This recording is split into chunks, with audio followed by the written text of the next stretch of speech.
Alright,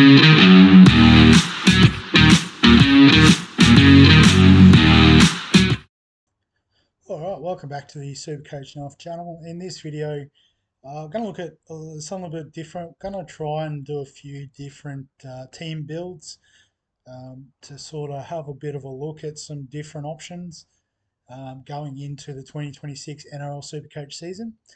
And I guess this version of the team build, we're looking at points of difference, or what we often refer to as pods for short. So for the purpose of this video, we've said that a point of difference is any player that's currently under 15% ownership. Obviously, these ownerships are all subject to change.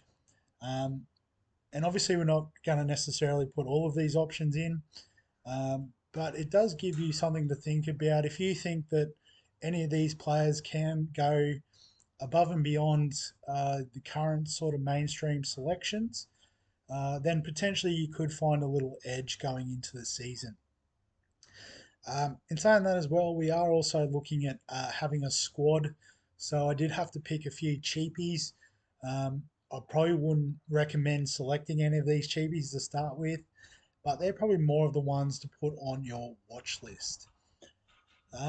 So we'll start with the usual from hooker and work our way down. So you can see currently from the selections, we've got three hookers that are above 15%: Brandon Smith, Reed Marnie, Harry Grant. So it looks like most people are going fairly cheap at hooker with a Reed Marnie, Brandon Smith combo. Maybe a few people upgrading Reed Marnie to Harry Grant and just setting and forgetting. Not the worst strategy. You will see Sandon Smith is there selected, but I've got him in a different position. So the two that I've gone with are Jake Simpkin and Bailey Haywood. So Jake Simpkin, very similar price to Reed Marnie. Maybe just a bit more doubt about his ability to play 80 minutes. We don't know what the bench rotation at Manly is going to look like. But I guess the upside with him is he is a bit younger, has been looking for an opportunity to break out. And this year may be that opportunity with no Lachlan Croker, no Gordon Chan Kum Tong. It really is his position to make his own. Bailey Haywood as well. I think he's featured in my current sort of build, but he's only 8% owned. I think he should play close to 80 minutes every week. I don't think they want him to do a lot of running from dummy half. He is there more to be defensively solid.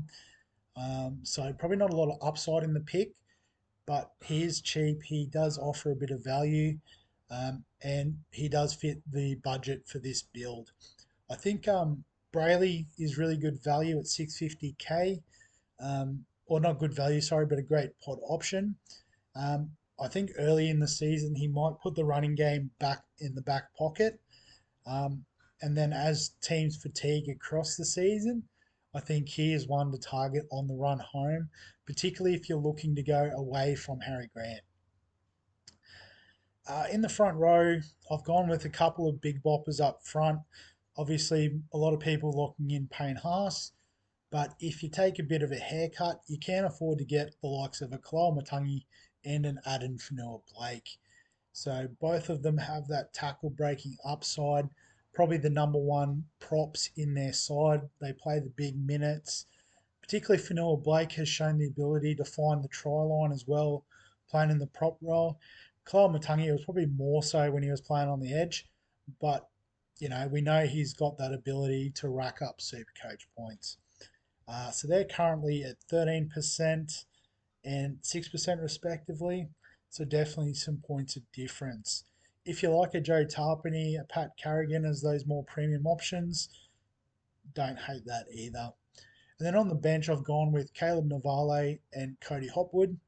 So probably less likely to get a prominent role than some of the other cheapies that we're looking at currently, like a Colquhoun, a Paseka, for example.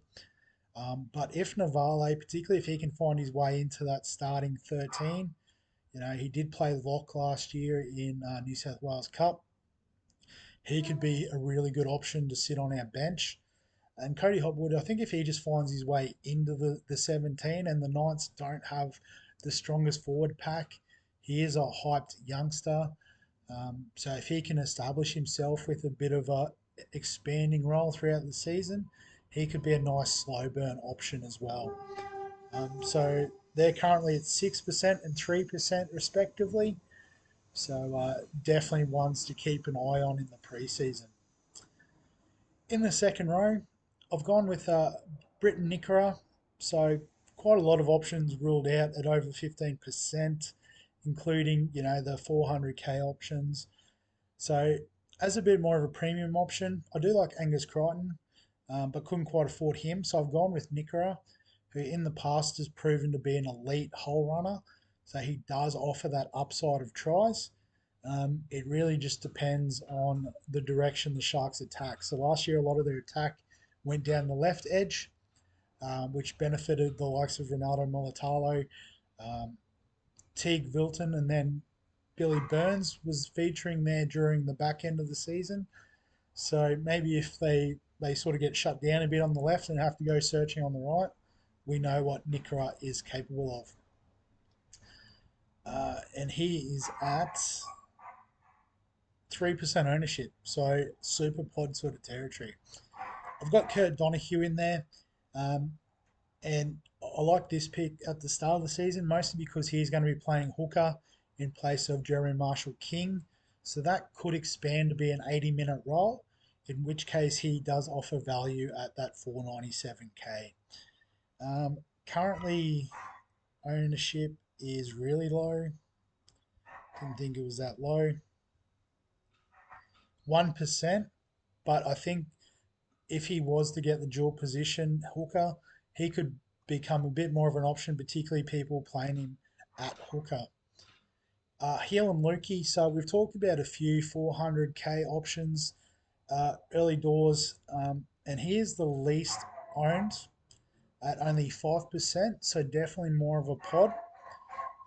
Obviously, the injuries, he hasn't had the best run with injuries throughout his history. Um, and I guess we're looking more at a McEwen or a Stewart that seem to offer a bit more security on that front. But if you're looking to go a bit different, he offers the same price. It's an easy swap if it doesn't work out to those other options. So worth considering.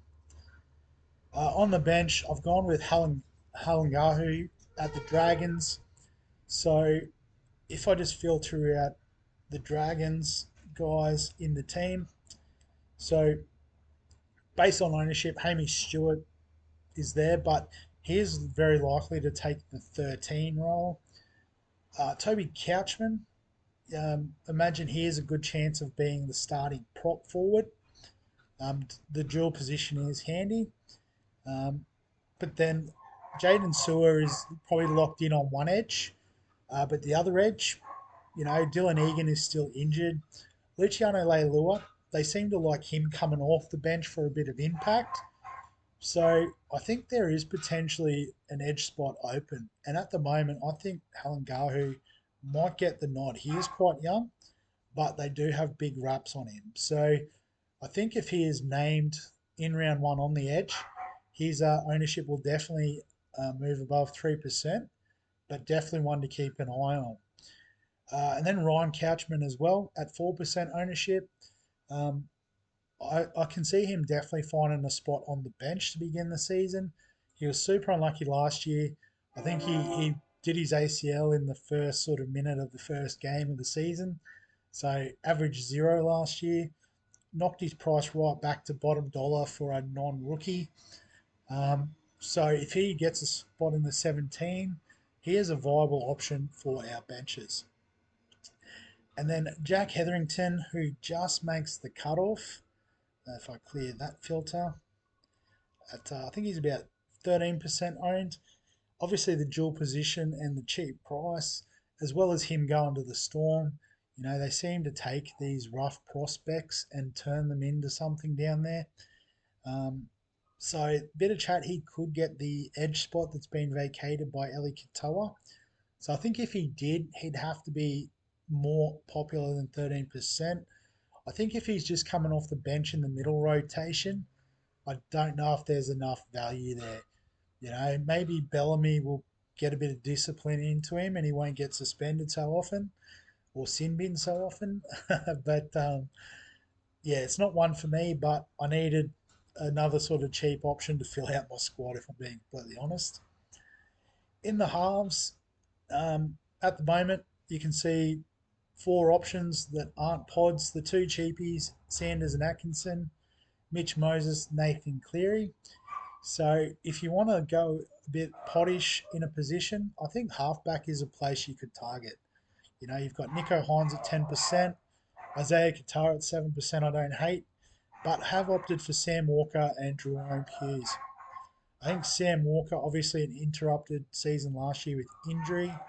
Um, Maybe with DCE in the side, it takes a bit of pressure off Sam Walker to do, a lot of the organising. He can just play off the cuff, which is what he excels at, and which is what we love for Supercoach. And then Jerome Hughes, 5% owned. I think a lot of people are a bit off the storm because of, um, I think they've got an early buy and a bit of a tougher start to the season. But the thing we like about Jerome Hughes is being a Kiwi, he doesn't play Origin. So we can just set and forget through the end of the buys. And then if we want to get to a Walker or a Hines, or we still need to get to a Cleary, it's not that big of a jump. So um, both great sort of point of difference options at halfback. At 5/8, this is where I have put Sandon Smith. So obviously Jonah Pezzett is not an option. Cody Walker, Cam Munster also out of the running. So this is mostly based on if Sandon Smith does get the starting halfback spot, or even if he gets the starting hooker spot at Newcastle. There's a couple of avenues to him being viable as a super coach option at 5/8, and it does depend on him getting the start and probably also being the goal kicker, so taking that off Kalen Ponga. I've put Jonah Glover in there again, just needed a cheap option. He will potentially start the first two games of the season with Jamie Humphries suspended. But then as well, there's an outside chance that he is the halfback, given that they did try Humphries there, albeit he was a bit hampered by injuries. They gave Bud Sullivan a run there last year, but they didn't really establish a locked in sort of seven. So the spot's a bit up in the air, and if Glover makes a good fist of it in the first two games, maybe they let him run with it. He was, by all reports, great in New South Wales Cup last year for the Dragons. So maybe he can replicate that at NRL level. Centre wing, so lots of great options here, given that, the likes of Kiraz, Brian Tyler, Latrell Mitchell are all quite highly owned. I guess one of the options that I've been very keen on is Kale Iro. So only at 9% ownership, given that he did have an injury interrupted season last year, but just seems to be one of those guys that can find the try line in any given game, which is what you love for Supercoach. He does also have the tackle breaks and the ball running that we like to get that nice solid base. So I've put him in as an option. I've put in Greg Marzu as well. So another tackle busting expert. I think with the Knights this year, there's going to be a bit more of a focus on attack, given Dylan Brown's come in. As I said, I'm banking on Sandon Smith to get the halfback role, which I think is a good move for the team. Um, obviously, Kalen Ponga, we're all predicting to bounce back. They do also have a great run of day games in the first half of the season, and we know day games equates to more attacking footy. So at the ownership, which I think for Marzu is quite low. Yep, so 1% owned. I think, we know what he is capable of and could do good things. Another pick that has been pretty popular or relatively popular in preseason, obviously not too popular, that's why he's a pod, but Sav Tamale, I think he's about 11% owned. Yep, 11% ownership. Another one who started the season strong before injury got him towards the back end of the season. He's still only young, which does suggest there's room to develop more. And depends on, a bit on how Canberra restructure their attack with Ethan Sanders or Kobe Black coming into the halves. Um, so Sav Tamale is an interesting one. My man, Tane Tuapiki, another one that is very lowly owned at just 1%. Um, I think people are forgetting at the back end of last year he was playing fullback at the Warriors. And anytime we can get a fullback in our centre wing, it usually represents a good opportunity. So, again, probably team list dependent. If he is named a fullback, I do envisage his ownership will go up a lot. But I'm saying his name early and saying it often um, because I want to be the guy that got that pick right. Happy to be proven wrong, as always. Um, Definitely have been proven wrong in the past. But, assuming that he does continue his development, I think he is a smart pick. On the bench, obviously, we've got quite a few cheapy options. Considering a few weeks ago, everyone was thinking there's a cheapy crisis. We've had our David Farley's, Tom Chester's, uh, Massey, I forget his last name now. Where is he? He is right on the borderline yesterday. He's now above the 15% threshold. Fayamani at the Titans is hyped up for a round one spot. So we are going a bit wider. And the first couple on the list, well, actually all three on the list there, um, it's probably a case of they're not in the first team, but they're probably only one injury away from getting a start. So you got Moses Leo at the Storm, Junior Tupou, who's moved to the Roosters, and then Michael Gabriel, the rookie, at the Sharks. So probably more for your watch lists rather than to put in your starting team. Um, but yeah, these are the guys that probably need an injury. But if there is one in the preseason, they could end up being viable starting options. And so then on to fullbacks. So um, Tom Chester, more in the centre wing spot, is highly owned. Keanu Kinney, Fa'alongo, Reece Walsh, Kalen Ponga, all out of the conversation.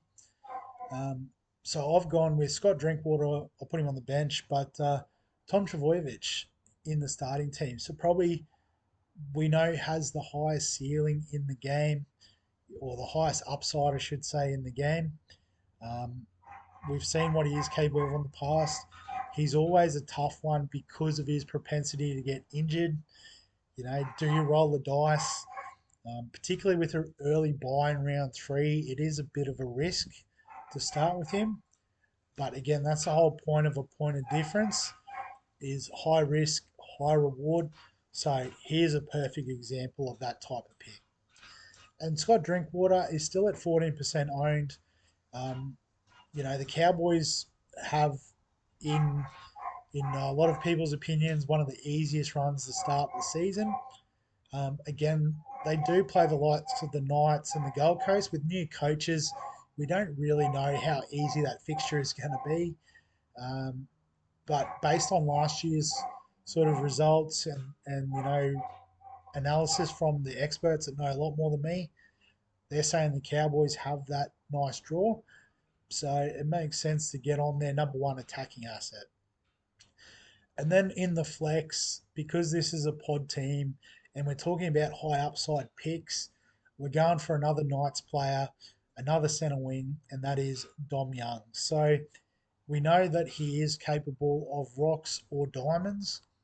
And I think the flex is that sort of position where, if you want to take a flyer on a rocks or diamonds type pick, have someone like a Dom Young who can score as low as a negative 70, negative 15, can score as high as a 170, 180 type score.